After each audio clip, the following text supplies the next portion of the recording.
एक ऐसा घिनौना काम, इतना गिरी हुई हरकत जो उस लड़के ने की है, ये सुन के आप सहम जाएंगे। और इस पूरी घटना का अंत एक मूवी की तरह होता है। आगे आप कहानी में सुन ही लेंगे। तो हेलो दोस्तों, मेरा नाम है अमित। आपका हमारे दस्तक क्राइम की में फिर से एक बार स्वागत है। मध्य प्रदेश के खरगोन जिले के किसानपुर गांव में 28 मई के सुबह सब बिल्कुल सही चल रहा था। गांव में अजीब सा सन्नाटा छाया हुआ था। जैसे ही शाम होती है, सब लोग अपने अपने घर में सोने के लिए गए और अब 29 मई की रात शुरू हो गई थी। अब गांव के सभी लोग गहरी नींद सो गए थे। उसी गांव में प्रीतम नाम का लड़का रहता था और उसी रात वो अपने घर के छत पर सोने के लिए गया था। वो कभी छत पर नहीं सोता था, पर आज उसका मन किया छत पर सोने का। तो किसी चिंता के बिना वो छत पर सोने के लिए गया। अपनी चादर उड़े वो सो भी गया। यहाँ सब अब गहरी नींद में सो गए हैं। इसी का फायदा उठा के वो आदमी प्रीतम के घर को दस्तक देता है। उस आदमी के हाथ में कुल्हाड़ी थी।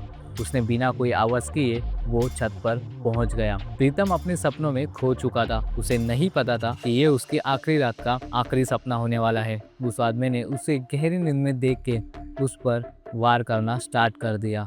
छत पर पूरा खून बिखर चुका था। प्रीतम ने बस एक दो बार ही अपने आंखें खोली होगी, पर उस वक्त बहुत देर हो चुकी थी। उसकी सांसें थम चुकी थी। अब अगली सुबह हो जाती है। घर के सारे लोग उठ जाते हैं। घर में एक अजीब सी बेचैनी छाई हुई थी। प्रीतम की माँ हमेशा की तरह प्रीतम को आवाज लगाना स्टार्ट कर देती है, पर वो जवाब नहीं देता। इसके कारण वो उसे ढूंढते ढूंढते छत पर जा पहुंची और जो उसने नजारा देखा तो उसे सदमा लग गया। पैरों तले जमीन खिसक गई। उसके मुंह से मानो आवाज ही चली गई थी। उसने अपने बेटे का शरीर खून से लटपट देखा।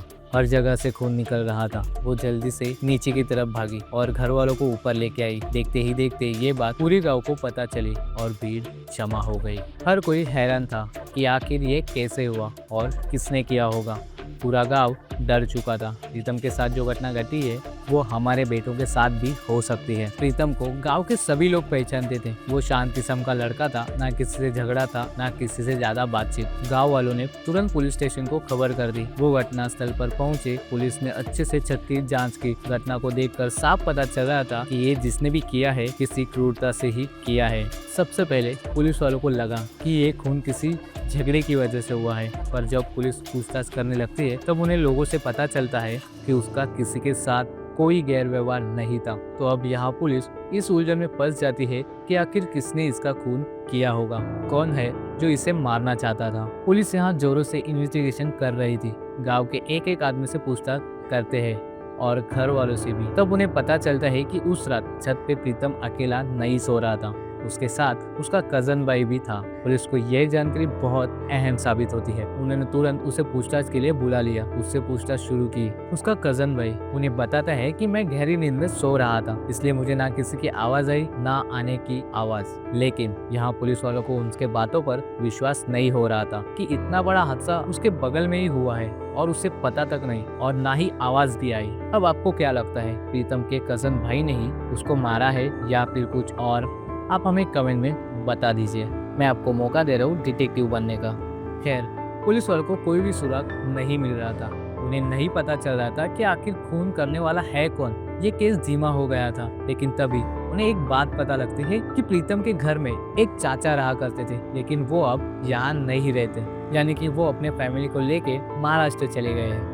यही बात पुलिस वालों को खटकती है कि इतना बड़ा हादसा होने के बाद क्यों कोई अपना घर छोड़ के चला जाएगा। इसीलिए पुलिस वालों ने चाचा पर शक जताया और उसके बारे में और जानकारी जुटाना शुरू कर दिया। जब चाचा के भाग जाने के पीछे की वजह पता चली तो कई सारे राज खुल के सामने आए। लेकिन पुलिस वालों के मन में एक और सवाल था कि प्रीतम के बगल में सोने वाला उसका कजन भाई, उसे कैसे पता ना चला और उसे के ही खिलाफ कुछ सबूत मिल सके और उससे पूछताछ कर सके। इसीलिए पुलिस एक महीने से इसी उलझन में फंसी हुई थी। जब चाचा के बारे में पता चला तब उन्हें ये केस सुलझती हुई दिखाई दी, पर उनके खिलाफ पुख्ते सबूत नहीं थे। पर उनके भाग जाने से पता चल रहा था कि उन्हें कुछ तो पता होगा, या तो खुद उन्होंने ये कांड किया होगा। और पुलिस की एक टीम महाराष्ट्र में जाके पूछताछ करने लगती है और बार बार पूछताछ करने से चाचा अब झूठ बोल बोल के थक चुके थे। उन्हें पता चल गया था कि अब मैं तो पकड़ में आ ही गया हूँ और अब सच्चाई बतानी ही होगी। तो चाचा सब कुछ सच उन्हें बता देता है कि हाँ, मैंने ही प्रीतम की हत्या की है। पुलिस वालों ने इसके पीछे की सच्चाई तो ढूंढ ली थी, पर उसके कजन भाई के स्टेटमेंट के पीछे क्या राज नहीं ढूंढ पाई थी। चाचा के मुंह से ये सुनने को मिलता है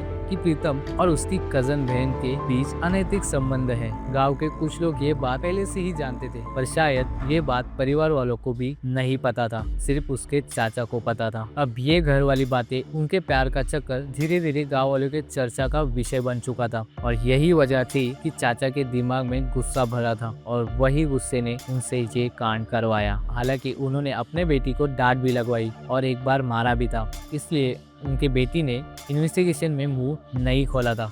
चाचा ने अपना मुंह खोला। उन्होंने बताया कि हद तो तब हुई जब मेरी बेटी और प्रीतम आपत्तिजनक हालत में एक साथ सोए हुए थे और जो मैंने ये सब देखा तब मेरी हालत मानो बिखर चुकी थी। इसलिए उन्होंने प्रीतम को मारने की पूरी योजना बनाई हुई थी और वो दिन था 29 मई का। उसी रात प्रीतम कजन भाई के साथ सो रहा था। जब सब लोग गहरी नींद में सो चुके थे तब चाचा छत पर चढ़ाई कर चुके थे। चाचा ने बिना किसी आवाज किए प्रीतम के ऊपर हमला कर दिया और प्रीतम को चिल्लाने का एक भी मौका नहीं दिया। इतनी क्रूरता से उसे मौत के घाट उतार दिया। चाचा ने अपने कपड़े अच्छे से धो के छुपा दिए थे और 1-2 दिन पहले उनके घर की तलाशी नहीं हुई थी, तब उन्होंने वो कपड़े नदी के किनारे जला दिए थे और उन्होंने उस कुराड़ी को भी छिपा दिया था। इसके कारण ये सबूत उन्हें नहीं मिले और ये सब करके वो आदमी मासूम बन के परिवार वालों के सामने बैठा हुआ था, रोने की एक्टिंग कर रहा था। हालांकि चाचा ने उस बात का भी खुलासा किया कि प्रीतम के कजन भाई को उस रात की सारी बातें कैसे पता ना चली,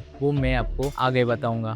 अब यहाँ तक तो आप आ चुके हो, लेकिन इस कहानी में ट्विस्ट कैसे आता है ये अब आपको पता चलेगा। बाद में चाचा के खिलाफ सारे सबूत मिल गए, उसके बेटी से भी पूछताछ करी गई और उससे पता चला उसे डरा धमका के चुप रहने के लिए कहा गया था। अब प्रीतम के कजन भाई ने जो स्टेटमेंट दी थी वो बिल्कुल भी सच थी, वो झूठ नहीं बोल रहा था। हालांकि उसकी एक गर्लफ्रेंड थी, उसी गाँव में वो रहती थी और उसी रात वो उसे मिलने के जुगाड़ में था और वो इंतजार कर रहा था कि कब सारे लोग गहरी नींद में सो जाए और मैं अपने गर्लफ्रेंड से मिलने जाऊं।